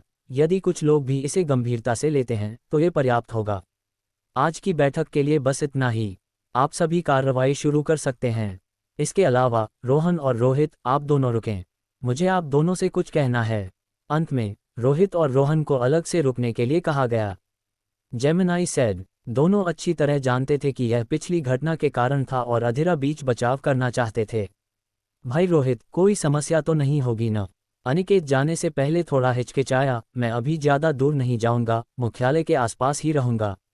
अगर तुम लोगों के बीच सच में लड़ाई शुरू हो जाए तो बस आवाज़ लगा देना और मैं तुरंत अंदर आ जाऊंगा। चिंता मत करो, लड़ाई नहीं होगी, रोहित ने कहा। लेकिन हम टीम बनाने के बारे में बाद में बात कर सकते हैं। मैं इस अवसर का उपयोग सुनीता के मामले में पूछने के लिए भी करूंगा।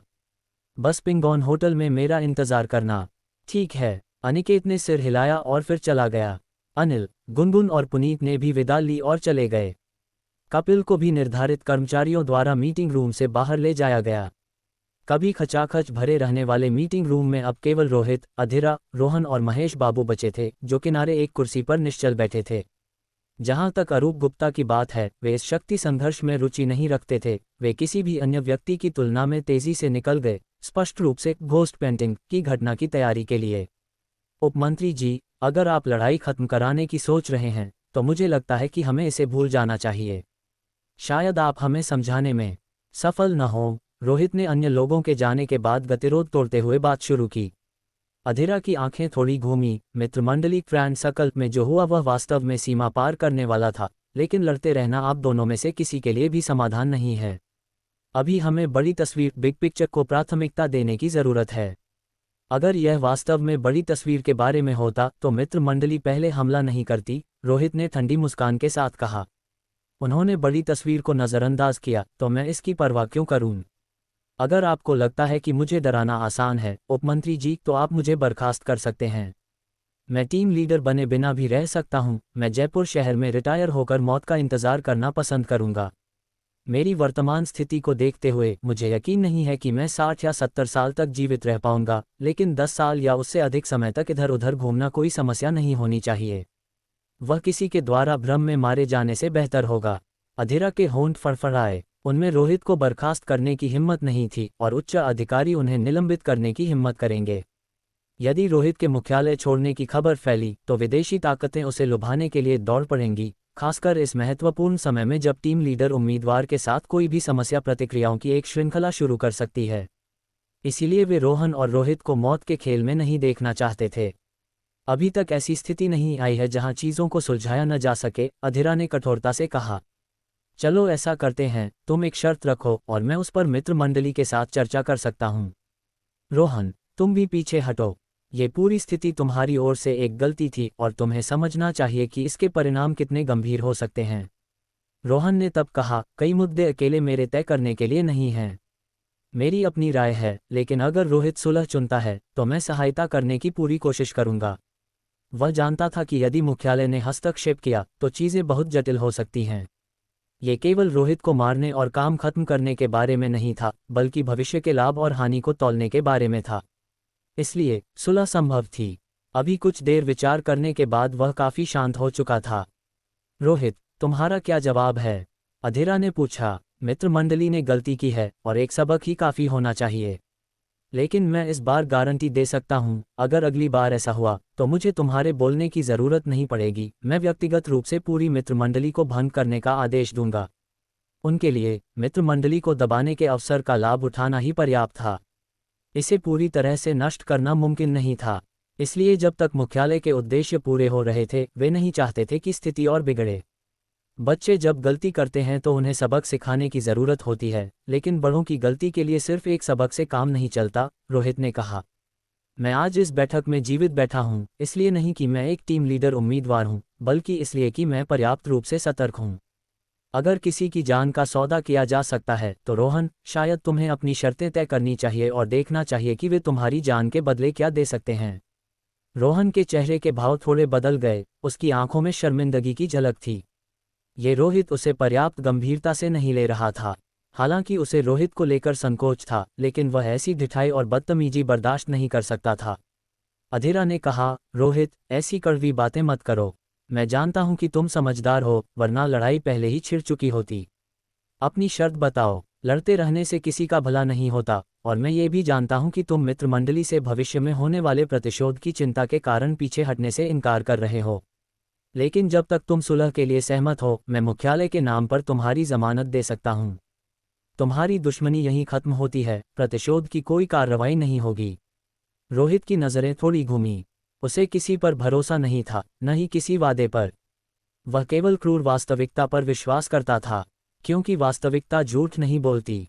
लेकिन वह ये भी समझ गया था कि अकेले मित्र मंडली को नष्ट करना कठिन होगा, खासकर जब अधीरा इसे बचाने के इरादे में हो। मुख्यालय और मित्र मंडली के बीच शायद कई अस्पष्ट संबंध भी थे। ये दो कंपनियों के बीच व्यापारिक व्यवहार जैसा था। मुझे ये पसंद नहीं है, रोहित ने अधीरा पर अपनी नज़रें टिकाते हुए कहा। लेकिन चूंकि आपने मुझसे शर्त रखने को कहा है, तो मेरे पास एक शर्त है। अगर मित्र मंडली इसे पूरा कर सकती है तो मैं पिछले मुद्दों को तुरंत छोड़ दूंगा। मन बदल गया। रोहन थोड़ा हैरान था, उसे उम्मीद नहीं थी कि यह अड़ियल युवक वास्तव में मान जाएगा। या क्या रोहित अब तक केवल दिखावा कर रहा था? क्या वह उतना लापरवाह नहीं था जितना लग रहा था? तुम कहो, अधीरा ने कहा। फ्रेंड सर्कल मित्र मंडली के पास कुछ ऐसा है जो मुझे चाहिए, रोहित ने अपनी जेब से एक फोटो निकालते हुए कहा। फोटो में काले बालों में उलझी हुई कैंचियों की एक जोड़ी दिखाई दे रही थी, जो पुरानी और जंग लगी थी। घोस्ट सिजर्स, प्रेत कैंचियां। फोटो पर अंकित दोनों अक्षर बेहद स्पष्ट थे। अधीरा ने अपनी भौहें सिकुड़ी, जैसे वह इस वस्तु को पहली बार देख रहा हो। लेकिन रोहन के चेहरे के भाव अचानक बदल गए। वह कुछ हद तक चकित था। तुम्हें ये फोटो कहाँ से मिली? बेशक, मेरे अपने स्रोत हैं। मैंने अपना प्रस्ताव रख दिया है, तो क्या आपका पक्ष सहमत हो सकता है? रोहित ने गहरी आवाज में कहा। रोहन की नज़रें डगमगा रही थीं। मुझे जवाब देने के लिए आधे दिन का समय चाहिए। अधीरा की दबावपूर्ण नज़रों को महसूस करते हुए उसने सीधे तौर पर यह नहीं कहा कि यह असंभव है, बल्कि वह केवल कोशिश करने का साहस ही जुटा सका। याद रखना, तुम्हारे पास केवल आधा दिन है। यदि तुम यह नहीं कर पाए तो कल सुबह तक मैं तुम्हारे सकल की सभी इंडस्ट्रीज उद्योगों को बंद कर दूंगा। अधीरा ने इस समय रोहित की ओर से दबाव और बढ़ा दिया। अभी के लिए इसे यहीं छोड़ते हैं, मैं तुम्हें जल्द से जल्द जवाब दूंगा, रोहन ने विचारमग्न होकर कहा। फोटो उठाए और चला गया। उसे इतनी जल्दी में जाते देख रोहित अपनी ठंडी हंसी नहीं रोक सका। वह सहमत नहीं होगा क्योंकि वह चीज़ रोहन के हाथ में नहीं है। मुझे लगा था कि वह इसे एक दिन के लिए खींचेगा, लेकिन चूंकि उसने आधा दिन कहा है तो मैं अधीरा के खातिर उसे आधा दिन दूंगा। मैं आज शाम 6 बजे से पहले निश्चित खबर चाहता हूँ। अब जब मैंने अपना प्रस्ताव दे दिया है और समय तय कर दिया है तो यह मेरी तरफ से एक कदम पीछे हटना है। अगर वह मना करता है या झांसा देने की कोशिश करता है तो अधीरा आप फिर इसमें मत पड़िएगा। यह मेरी अंतिम सीमा है, मुझे कठिन स्थिति में न डालें। अधीरा बोला, मैं उन पर दबाव डालूंगा। आखिरकार ये सिर्फ एक अलौकिक वस्तु है, मना करने का वास्तव में कोई तुक नहीं बनता। उनके साथ तुम्हारे मुद्दों को अभी यहीं छोड़ते हैं। तुम पहले वापस जाओ और कोई खबर होने पर मैं तुम्हें सूचित करूंगा। नहीं, अभी एक और मामला है। मुझे उपमंत्री के साथ कुछ और चर्चा करनी है, रोहित ने एक दस्तावेज आगे बढ़ाते हुए कहा। ये कैप्टेंसी कप्तानी जैसा कि आप चाहते हैं, मैं इसे त्याग सकता हूं, लेकिन अधीरा कुछ हद तक हैरान था। पिछली बार उसने रोहित को समझाया था लेकिन कोई फायदा नहीं हुआ था। वह तब कप्तानी छोड़ने की योजना नहीं बना रहा था। इस बार अचानक उसे अकल कैसे आ गई? अपनी शर्तें बताओ, जब तक वे अनुचित नहीं होंगी मैं उन्हें पूरा कर सकता हूं, अधीरा ने बिना किसी हिचकिचाहट के कहा। वह इस चर्चा के लिए तैयार था। मुख्यालय के लिए यह वास्तव में एक अच्छी बात होगी यदि रोहित पद छोड़ने के लिए तैयार हो। आखिरकार रोहित के कप्तान बनने के बाद बहुत सारी अनिश्चितताएं थीं। कई लोग वास्तव में असहज थे। उन्होंने वह सब देखा था जो उसने किया था, विशेष रूप से अरूप गुप्ता के भाई के मुद्दे को सुलझाना, जो काफ़ी खटकने वाली बात थी। लेकिन रोहित की योग्यताएं निर्विवाद थीं। उसे कप्तान न बनाना शायद ही विश्वसनीय होता, इसलिए व्यापार के माध्यम से उसे मनाना ही एकमात्र विकल्प था। इसके लिए कुछ सावधानीपूर्वक चर्चा की आवश्यकता होगी, रोहित ने अपने होठों पर मुस्कान लाते हुए कहा। मुस्कान ठंडी थी लेकिन चालाकी भरी भी। अधीरा ने खुद को संभाला, यह महसूस करते हुए कि इस रोहित से निपटना और भी कठिन होता जा रहा था। वह बिल्कुल भी एक युवक जैसा नहीं लग रहा था। वह दिखावटी लापरवाही और जल्दबाजी महज एक अच्छा मुखौटा थी।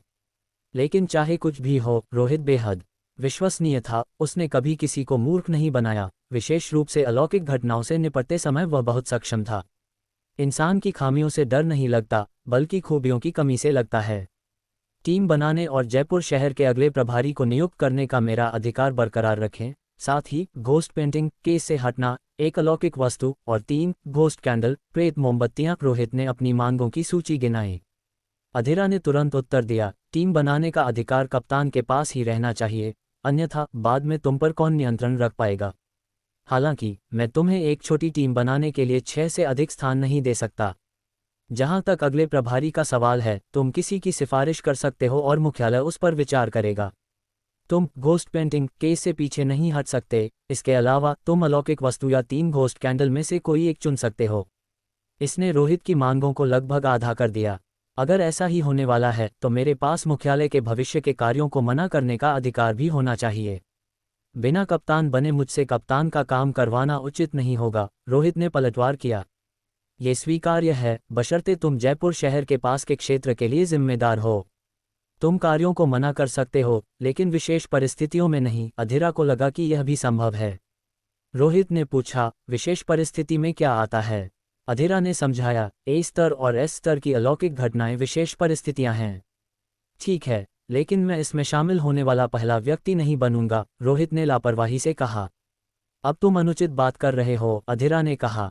रोहित ने तर्क दिया, अगर मैं हर घटना में सबसे पहले शामिल हुआ तो आपको क्या लगता है कि मैं कितने समय तक जीवित रहूंगा? ठीक है, मैं सहमत हूं, अधीरा ने हार मानते हुए कहा। रोहित ने कंधे उचकाए, चूंकि अब ये तय हो गया है तो चलिए एक अनुबंध कॉन्ट्रैक्ट लिख लेते हैं। बिना सबूत के ये ठीक नहीं है। अगर बाद में आप अपनी बात से मुकर गए तो मुझे बहुत बड़ा नुकसान होगा। अधीरा कुछ नहीं बोला, बस उसे घूरता रहा। रोहित बेफिक्र रहा, उसका चेहरा शांत था। वह जानता था कि इन मानगों को रखने की उसकी क्षमता कप्तानी के कारण नहीं, बल्कि मित्र मंडली फ्रेंड सर्कल के साथ उसके संघर्ष के कारण थी। अधीरा नहीं चाहते थे कि वह इस मंडली के साथ अपना झगड़ा जारी रखे। सबसे अच्छा परिणाम ये होता कि रोहित कुछ मुआवजे के बदले कप्तानी छोड़ दे और मंडली हर जाना और कुछ आश्वासन प्रदान करे। इस तरह दोनों पक्ष संतुष्ट हो सकते थे। फिर भी रोहित खुद को स्थिति का फायदा उठाते हुए महसूस किए बिना नहीं रह सका। लेकिन परिस्थितियों की मांग के कारण अधीरा के पास अनिच्छा से सहमत होने के अलावा कोई विकल्प नहीं था। उनका मानना था कि एक बार इस अनुबंध पर हस्ताक्षर हो जाने के बाद रोहित वास्तव में अनियंत्रित हो जाएगा। पहले वर्तमान स्थिति से निपटते हैं। रोहित की समस्याएं आखिरकार उतनी गंभीर नहीं हैं, कम से कम वह कुछ हद तक तर्कसंगत तो है, अधीरा ने मन ही मन सोचा। मामलों की वर्तमान स्थिति की तुलना में रोहित के व्यक्तिगत मुद्दे शायद ही उल्लेख करने योग्य थे। अध्याय 575 निर्णय। दोपहर तक रोहित मुख्यालय से निकलकर पिंगोन होटल वापस लौट आया था। होटल की लॉबी में अनिल, गुनगुन, पुनीत और यहाँ तक कि अनिकेत भी पहले से ही इंतजार कर रहे थे, और कपिल एक मामूली से कोने में बैठा मोबाइल गेम खेल रहा था, जो स्पष्ट रूप से उनके साथ जुड़े रहने के लिए दृढ़ संकल्पित लग रहा था। भाई रोहित, तुम इतनी जल्दी वापस आ गए, क्या हुआ? अनिकेत ने सीधे पूछा। रोहित अभी लॉबी में दाखिल ही हुआ था। क्या होना था? जैसा मैंने सोचा था, अधीरा ने बीच बचाव किया। यदि फ्रेंड सर्कल वास्तव में मेरी शर्तों पर सहमत हो गया तो यह मामला यहीं समाप्त हो सकता है। मैंने अधीरा के सम्मान में उन्हें आधे दिन का समय दिया है। खैर, अब इस बारे में बात नहीं करते। मुझे तुम्हें कुछ और बताना है। मैंने कप्तान का पद ठुकरा दिया है। क्या? न केवल अनिकेत बल्कि अनिल और गुनगुन भी स्तब्ध रह गए। यहाँ तक कि कपिल ने रोहित को एक मूर्खतापूर्ण नज़रों से देखा। ... तुमने इसे मना क्यों किया? कप्तान बनना इतना आसान नहीं है, और अब तुम कह रहे हो कि तुम इसे ऐसे ही नहीं चाहते। मैं सोच रहा था कि हम सब मिलकर एक टीम बनाएंगे। हमने इस पर चर्चा भी की थी और यहाँ तक कि टीम का नाम भी लगभग तय कर लिया था, अनिकेत ने आश्चर्य से कहा। रोहित ने कहा, कप्तान होना उतना भी अच्छा नहीं है। मेरे पास करने के लिए अन्य चीज़ें भी हैं और मैं ऐसे परेशानी भरे मामलों में शामिल नहीं होना चाहता। हालांकि टीम बनाना अभी भी संभव है। मैंने वह अधिकार बरकरार रखा है। मुख्यालय ने मुझे 6 स्लॉट दिए हैं, जिसका अर्थ है कि मैं मुख्यालय से 6 लोगों को टीम बनाने के लिए भर्ती कर सकता हूं। कप्तान के लिए ऐसी कोई सीमा नहीं होती। आप जितने चाहें उतने लोगों को भर्ती कर सकते हैं। सिर्फ 6? अधीरा वास्तव में कंजूस है, कपिल तिरस्कार भरे भाव के साथ जल्दी से पास आया। जेमिनाई सेड, 6 होना बुरा नहीं है। कम से कम हम मुश्किल से ही सही एक छोटी टीम बना सकते हैं, जो भविष्य में आपसी सहयोग के लिए अच्छा है। गुनगुन की निगाहें रोहित पर टिकी थीं। उसके विचार में लोगों की संख्या मुख्य बिंदु नहीं थी। महत्वपूर्ण बात यह थी कि रोहित टीम में है या नहीं। जब तक रोहित वहां था, कम लोगों के साथ भी वे जीवित रह सकते थे। कम से कम वह जितने भी लोगों से मिली थी, उनमें से कोई भी रोहित से बेहतर नहीं कर सकता था। 6 निश्चित रूप से पर्याप्त नहीं हैं। मैं भविष्य में कुछ अनुयायियों फॉलोअर्स को भर्ती करना चाहता हूं। अब केवल इतने कम लोगों के साथ क्या मैं सबसे छोटा नहीं बन जाऊंगा? अगर तुम लोग मुझे परेशान करोगे तो मैं क्या करूंगा? कपिल ने विरोध किया। रोहित ने कहा, मैंने तो अभी तुम्हें शामिल होने देने के लिए सहमति भी नहीं दी है, और इतने महत्वपूर्ण निर्णय के लिए क्या तुम्हें पहले अपने माता पिता से नहीं पूछना चाहिए? यदि तुम्हारे माता पिता सहमत नहीं होते हैं तो अब इस बारे में बात करना व्यर्थ है। मेरी मम्मी निश्चित रूप से सहमत होंगी। आपको उसके बारे में चिंता करने की ज़रूरत नहीं है, कपिल ने कहा। रोहित ने बात जारी रखी, फिर भी पूछना बेहतर है ताकि बाद में कोई गलतफहमी न हो, मुझ पर बच्चे को फुसलाने का आरोप न लगे और तुम पिटाई से बच सको। ठीक है, मैं उन्हें अभी फ़ोन करता हूँ। कपिल ने फुंकार भरी, अपना फ़ोन निकाला, एक पल के लिए हिचकिचाया और फिर दृढ़ संकल्प के साथ अपने होंठ चबाते हुए नंबर डायल किया। जब कपिल फ़ोन पर अपने माता पिता से पूछ रहा था, रोहित ने आगे कहा, इसके अलावा टीम बनाने की बात अभी टाल देते हैं। मेरे हाथ में जो काम है उसे निपटाने के बाद हम इस पर धीरे धीरे चर्चा करेंगे। वैसे भी हम सभी पिंगोन होटल में ही रुकते हैं, इसलिए साथ मिलकर बैठक करने के लिए समय तय करना आसान होगा। कोई बात नहीं, आप पहले अपनी चीज़ें संभाल लें। टीम बनाने में कोई हड़बड़ी नहीं है, अनिल ने सिर हिलाते हुए कहा। तो क्या हमें अब से आपको कप्तान कहना शुरू कर देना चाहिए? गुनगुन ने मुस्कुराते हुए कहा, जैसे उसने रोहित को पहले ही कप्तान के रूप में स्वीकार कर लिया हो।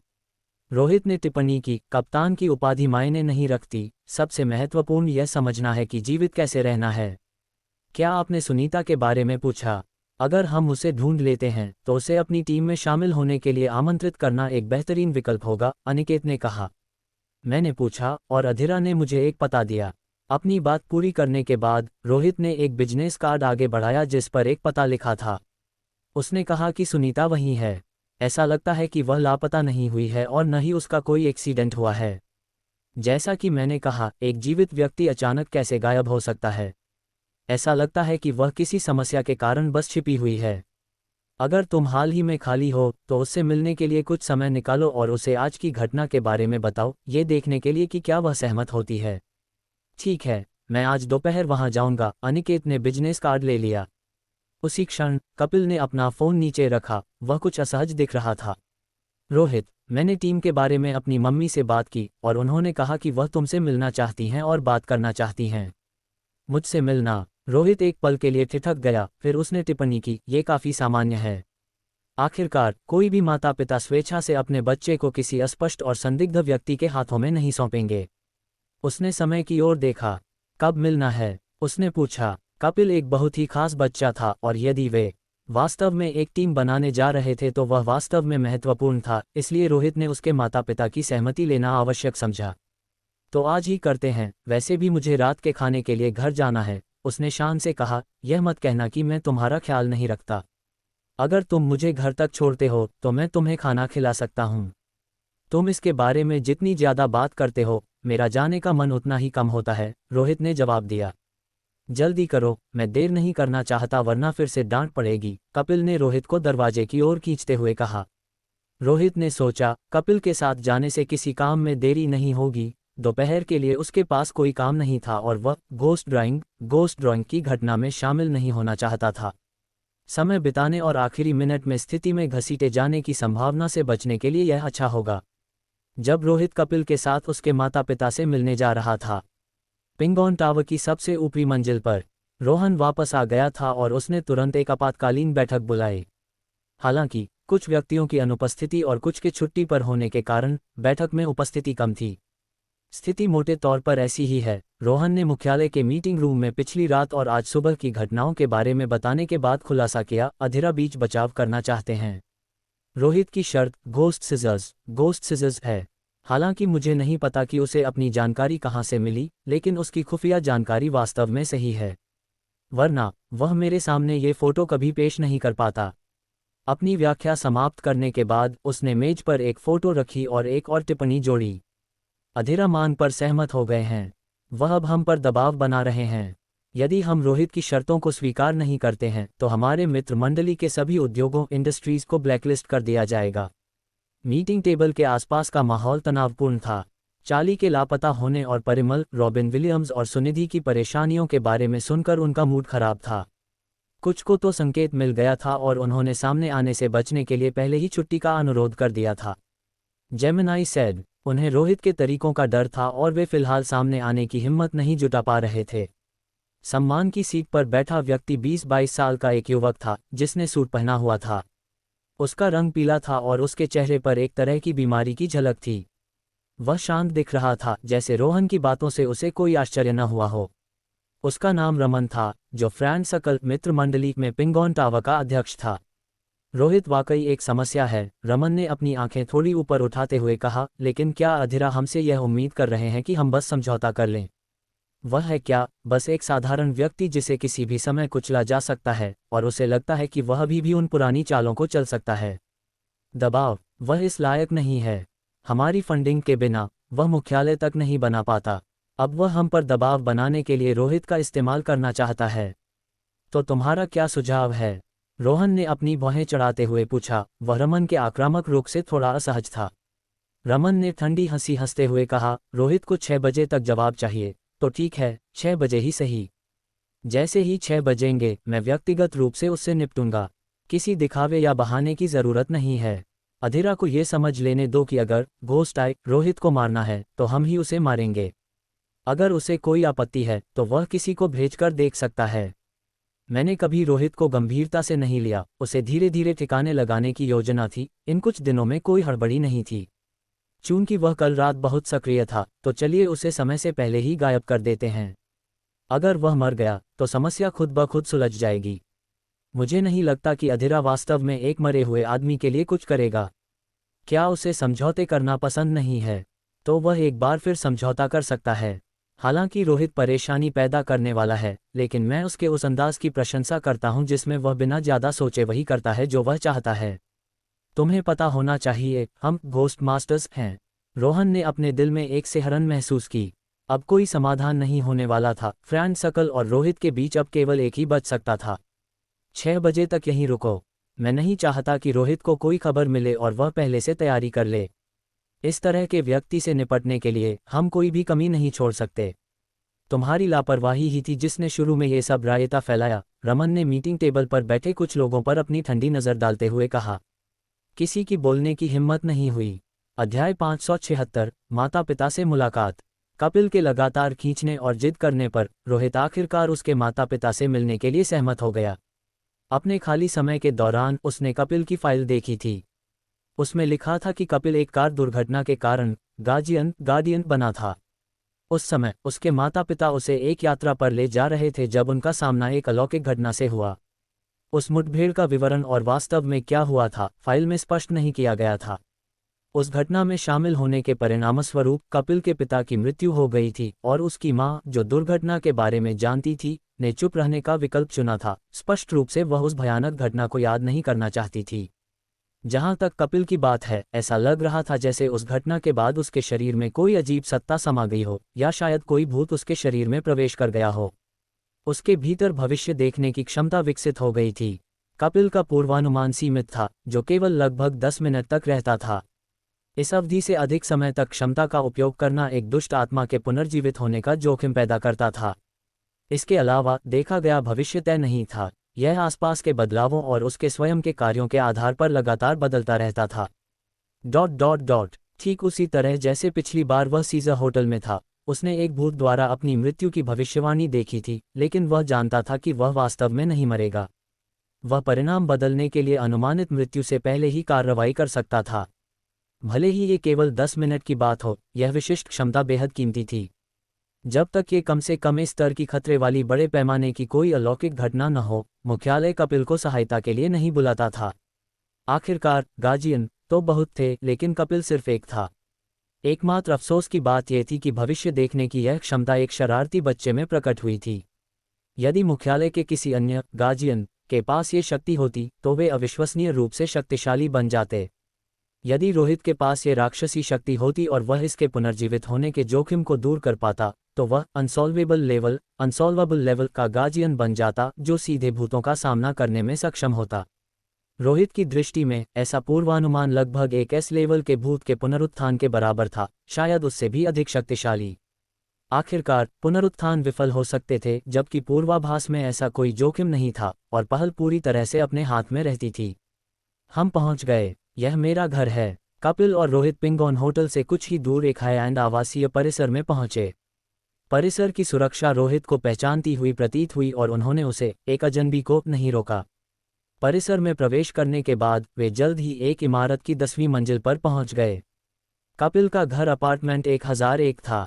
उसने अपनी जेब से चाबियां निकालीं, दरवाजा खोला और चिल्लाया, मम्मी, मैं वापस आ गया हूं और मैं रोहित को अपने साथ लाया हूं। वह अब से मेरा टीममेट बनने वाला है। इससे पहले कि वह अपनी बात पूरी करता, घर के अंदर किसी ने उनकी आवाज़ सुन ली थी और बाहर देखने के लिए आया। जैसे ही रोहित अंदर कदम रखने वाला था, उसने लिविंग रूम में एप्रन पहने एक महिला को खड़े देखा। महिला की उम्र 30 के आसपास लग रही थी। हालांकि उसने थोड़े ढीले ढाले घर के कपड़े पहने थे, लेकिन वे उसकी सुडौल काया और छरहरी बनावट को छिपा नहीं पा रहे थे। उसके गोरे चेहरे पर उम्र का कोई निशान नहीं था। इसके बजाय उससे एक परिपक्व महिला का आकर्षण झलक रहा था। एकमात्र कमी ये थी कि महिला के चेहरे पर उदासी और चिंता का भाव था, जिससे वह थोड़ी संवेदनशील वल्नरेबल लग रही थी। फिर भी कोई भी कल्पना कर सकता था कि 10 साल पहले यह महिला निश्चित रूप से कैंपस की सबसे सुंदर लड़की रही होगी। ये दुर्भाग्यपूर्ण था कि ऐसी सुंदरता ने जल्दी शादी कर ली और बच्चे पैदा कर लिए, और कपिल जैसा मुसीबत पैदा करने वाला बच्चा पैदा हुआ। ये वास्तव में सोचने पर मजबूर कर देता था कि उसके पिता ने उसकी मां का पीछा करने के लिए कौन सी चालें चली होंगी। भले ही कपिल रोजाना अभिमानी और ढीठ बना रहता था, लेकिन उसने एक बात बिल्कुल सही कही थी, उसकी मां वाकई खूबसूरत थी। उससे मिलने के बाद रोहित को भी मन ही मन स्वीकार करना पड़ा कि वह आकर्षक थी। कोई आश्चर्य नहीं कि कपिल जब भी उनका जिक्र करता था तो शेखी बघारता था। आंटी नमस्ते, मैं रोहित हूँ। आज अचानक आने के लिए मैं क्षमा चाहता हूँ। रोहित ने विनम्रता से उनका अभिवादन किया। आंटी, ये शब्द सुनकर कैटरीना के कान खड़े हो गए। भले ही वह 30 साल की थी, लेकिन चाहे वह बाहर हो या परिसर में दूसरों से मिल रही हो, उसे हमेशा एक खूबसूरत महिला कहकर संबोधित किया जाता था। यहाँ तक कि जब वह अपने पति के साथ खरीदारी करती थी, तब भी अगर वे एक पल के लिए अलग हो जाते थे तो कई पुरुष उसके पास आ जाते थे। तब से कितना समय बीत गया था। एक महत्वपूर्ण अतिथि द्वारा उसे आंटी कहना उसके लिए थोड़ा अजीब था। तो तुम रोहित हो? कैप्टन रोहित, नमस्ते, मैं कपिल की माँ कैटरीना हूँ। आज तुमसे मिलकर मुझे बहुत खुशी हुई। कैटरीना विनम्रता से पास आए। कृपया अंदर आएं और बैठें। मैंने अभी खाना बनाना खत्म किया है। आपने शायद अभी तक दोपहर का भोजन नहीं किया होगा। कैप्टन रोहित, क्यों ना आप हमारे साथ साधारण सा भोजन करें? तो फिर मैं औपचारिकता नहीं करूँगा। रोहित ने सिर हिलाया, प्रस्ताव को मना नहीं किया। कैटरीना ने उस अजनबी को एक बार फिर ऊपर से नीचे तक देखा जो उसके घर में प्रवेश करने वाला था। पहले जब उसने सुना था कि कपिल अपने कप्तान को घर लाने वाला है, तो उसने सोचा था कि वह 30 या 40 के दशक में एक परिपक्व और स्थिर मध्यम आयु वर्ग का व्यक्ति होगा, लेकिन रोहित को देखने पर वह मुश्किल से 20 साल का लग रहा था। इसके अलावा उसकी त्वचा बहुत पीली थी, लगभग अस्वाभाविक रूप से, और वह थोड़ा सुंदर था। हालांकि वह कोई चॉकलेटी बॉय नहीं था, लेकिन बेबी फेस्ड शब्द उस पर निश्चित रूप से लागू होता था। हालांकि उसकी आंखें तेज थीं, उनमें युवाओं जैसी भटकाव वाली भावना नहीं थी, जो एक अवर्णनीय खतरे का एहसास कराती थी, जिससे यह महसूस होता था कि उसके साथ तालमेल बिठाना आसान नहीं होगा। कैप्टन रोहित, कृपया बैठें, मैं खाना लाती हूँ, कैटरीना ने बहुत अधिक जांच पड़ताल न करते हुए कहा। वह बस ये पुष्टि करना चाहती थी कि रोहित नाम का ये व्यक्ति विश्वसनीय है या नहीं।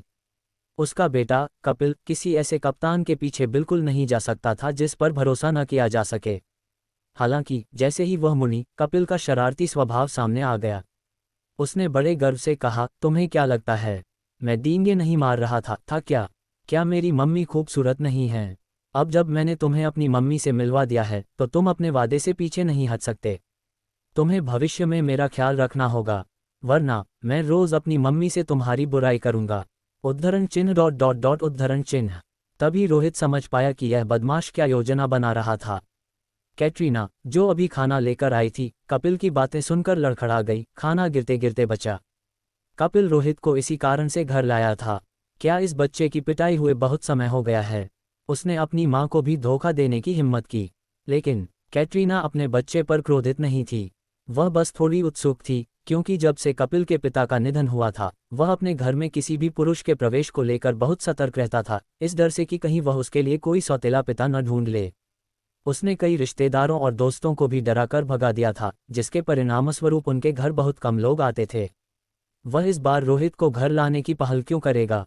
क्या बाहर बच्चे को धोखा दिया गया था? इसकी संभावना कम थी। कपिल बहुत सतर्क था, साथ ही उसका विशेष अंतर्ज्ञान उसे धोखा खाने से बचाता था। पिछली बार एक युवा कंपनी अध्यक्ष व्यक्तिगत रूप से मिलने आए थे और उन्होंने कैटरीना से कपिल के बारे में बात की थी। उसे अपनी कंपनी में भर्ती करना चाहते थे, लेकिन कपिल ने उन्हें भी भगा दिया था। कैप्टन रोहित, मैंने आपका खाना परोस दिया है, पहले खाते हैं। ये बस साधारण घरेलू खाना है, मुझे यकीन नहीं है कि यह आपके स्वाद के अनुरूप है या नहीं, कैटरीना ने कहा। कपिल, तुम भी खाओ। दोबारा अपने सेल फोन से मत खेलो। मौसम ठंडा होने के कारण खाना जल्दी ठंडा हो जाता है। आंटी कैटरीना, आप बस मुझे रोहित बुला सकती हैं। मैं अभी खुद को वास्तव में कप्तान नहीं मानता, रोहित ने बैठते हुए कहा। कैटरीना ने उसकी ओर देखा और पूछा, मैं मुख्यालय के बारे में ज़्यादा नहीं जानती, इसलिए कृपया मेरी बात का बुरा न माने, लेकिन आप बहुत छोटे लग रहे हैं। आपकी उम्र क्या है? मैं ठीक 20 साल का हूँ। मैंने पिछले साल ही हाई स्कूल पास किया है, रोहित ने कहा। ये सुनकर खाना खा रही कैटरीना का लगभग दम ही घुट गया। वह रोहित को हैरानी से देखने लगी। क्या, एक छात्र जिसने अभी अभी हाई स्कूल की पढ़ाई पूरी की है? तुमने अभी अभी हाई स्कूल पास किया है? कैटरीना ने आश्चर्य से पूछा। हाँ, अगर ये अलौकिक घटनाएं नहीं होती, तो शायद मैं अभी कॉलेज के पहले साल में होता, रोहित ने कहा। Gemini said. कैटरीना ने एक अजीब सी मुस्कान दी। फिर तो आप वाकई अद्भुत हैं, इतनी कम उम्र में कप्तान बन गए। आंटी कैटरीना, इसे शायद ही कोई तारीफ माना जा सकता है। हम जैसे लोगों का जीवन अक्सर छोटा होता है। हो सकता है कि मैं इस महीने जीवित रहूं और अगले महीने मेरी कब्र पर घास उग रही हो। रोहित ने चावल का एक निवाला निगला और कपिल की ओर देखा। ये भी अलग नहीं है, भले ही मुख्यालय ने इसे बचाने का अच्छा काम किया है, लेकिन हकीकत हकीकत होती है, वह इसके कारण नहीं बदलती। चूंकि आंटी कैटरीना इन मामलों के बारे में जानती हैं, इसलिए उन्हें अपने दिल में यह बात समझ लेनी चाहिए। कैटरीना के चेहरे से वह बनावटी मुस्कान गायब हो गई, उसकी जगह चिंता और उदासी ने ले ली। हालांकि रोहित की बातें कड़वी थीं, लेकिन वे सच थीं। कपिल की अजीबोगरीब क्षमता की एक कीमत थी, जिसका जिक्र पहले उस कैप्टन अरविंद ने भी किया था। इसीलिए मुझे उम्मीद है कि कपिल भविष्य में अपनी रक्षा के लिए एक सक्षम कप्तान ढूंढ पाएगा, ताकि वह जीवित रह सके। क्या कैप्टन रोहित मुझे वह आश्वासन दे सकते हैं? कैटरीना ने पूछा। रोहित ने कहा, मैं एक माँ की भावनाओं को समझ सकता हूँ, लेकिन वास्तविकता यह है कि कोई भी कप्तान ये कहने की हिम्मत नहीं करता कि वह निश्चित रूप से उसकी अच्छी तरह रक्षा कर सकता है। जहाँ तक जीवित रहने की बात है, वह और भी कठिन है। यहाँ तक कि मैं अपने स्वयं के अस्तित्व को सुनिश्चित नहीं कर सकता, और यही बात कपिल पर भी लागू होती है। इसके अलावा, अगर जीवित रहने का कोई रास्ता है भी, तो वह बहुत खतरनाक है, इसलिए मैं आपको वह आश्वासन नहीं दे सकता। ये सुनते ही कैटरीना का चेहरा तुरंत ठंडा पड़ गया। उसने अपने चॉपस्टिक्स नीचे रखे और कहा, यदि आप कपिल की सुरक्षा का आश्वासन नहीं दे सकते, तो मैं उसे आपको सौंपने में सहज कैसे महसूस कर सकती हूँ? रोहित ने उत्तर दिया, आपने उसे मुझे नहीं सौंपा है। उसने बस एक चुनाव किया है, मेरे साथ टीम बनाने का। बेशक, वह मना भी कर सकता है। मैं यहाँ सिर्फ स्थिति समझाने आया था। हालांकि, मेरा मानना है कि कपिल मेरे साथ सबसे लंबे समय तक जीवित रहेगा। यदि वह किसी दूसरे कप्तान के पीछे जाता है, तो वह और भी तेजी से मरेगा। दुर्भाग्य से, तुलना करने का कोई तरीका नहीं है। अन्यथा, आप समझ जाती। आंटी कैटरीना, आपको मेरी स्पष्ट बातों का बुरा नहीं मानना चाहिए, क्योंकि मैं केवल सच बोल रहा हूँ। अगर आपके दरवाजे पर कोई और कप्तान होता, तो वे कुछ भी वादा कर देते, किसी भी बात पर सहमत हो जाते। तब आप निश्चित रूप से कपिल को बड़ी खुशी के साथ विदा कर देतीं। लेकिन फिर भी, परिणाम नहीं बदलता। जब किसी के मरने का समय आता है, तो वह मर ही जाता है। ठीक है, कैप्टन रोहित, अगर और कुछ नहीं है, तो आप खाना खाने के बाद जा सकते हैं। मैं कपिल को आपके पीछे नहीं जाने दूंगी। कैटरीना और भी अधिक अप्रसन्न और यहाँ तक कि थोड़ी क्रोधित हो गई। आखिरकार, कोई भी माँ ये सुनकर खुश नहीं होगी कि उसका बच्चा उसके सामने ही जल्दी मरने वाला है। चूंकि आंटी कैटरीना नाखुश हैं, इसलिए मैं अब आपको और परेशान नहीं करूंगा। रोहित ने अभी अभी खाना खत्म किया था, फिर वह जाने के लिए खड़ा हो गया। वह मुश्किल से कुछ कदम ही चला था कि रुक गया और बोला, वैसे आंटी कैटरीना, कपिल ने कहा था कि आप बहुत सुंदर हैं, और वह बिल्कुल गलत नहीं था। आपके हाथ का खाना भी बहुत स्वादिष्ट है। भले ही हमने बहुत बात नहीं की है, लेकिन मुझे पता है कि आप एक अच्छी महिला होंगी, लेकिन आप एक योग्य माँ नहीं हैं। कभी कभी आपको बच्चों की बात ज़्यादा सुननी चाहिए।